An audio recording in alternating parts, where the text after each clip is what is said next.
Welcome to our channel novels by Hasan Kanwal. السلام علیکم listener, میں ہوں آپ کی ہوسٹ لائبہ سمیر اور میں حاضر ہوئی ہوں حسن کنول کا بہت ہی رومانٹک سا ناول قلبی محبت کی قسط نمبر 32 لے کر۔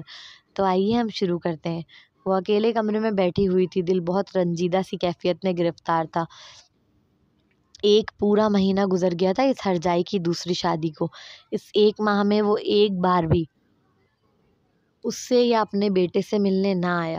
اپنے برابر کا تکیہ خالی دیکھ کر منہ سے بے ساختہ ایک آہ نکلی۔ وہ لمحے آنکھوں میں گھومنے لگے جب وہ برابر میں پرسکون نیند سوتا، اور نہ صرف خود سوتا بلکہ اس کی موجودگی سے اسے بھی پرسکون نیند کی آغوش میں پہنچا دیتا۔ کیوں اس ظالم شخص کی موجودگی سکون بخش دیتی تھی؟ آج جیسے وہ خود سے سوال کر رہی تھی، جواب میں دل بے ساختہ ہی بول اٹھا، کیونکہ وہ محبت بڑی کمال کی کرتا تھا۔ کمبخت، ایسی محبت جو چین لوٹ لے، سکون برباد کر دے۔ وہ ہو تو سب کچھ ہو، وہ نہ ہو تو کچھ بھی نہیں۔ ایسی محبت کی جسے عادت پڑی ہو، اسے تو خالی کمرہ کاٹنے کو ہی دوڑے گا نا۔ وہ رو دی، اپنی حالت پر یقین نہیں آ رہا تھا کہ وہ یاد کر رہی ہے اسے، اس ہرجائی کو جس نے پلٹ کر بھی نہ دیکھا، جو اپنی نئی دنیا میں ایسا مگن ہے کہ اسے اپنے بیمار بیٹے تک کی یاد نہیں آتی۔ اس کے الفاظ کانوں میں گونجتے معلوم ہوئے۔ تمہیں احساس بھی ہے کہ تم کیا کھونے جا رہی ہو؟ تم مجھے کھونے جا رہی ہو انم، مجھے، اپنے شوہر کو۔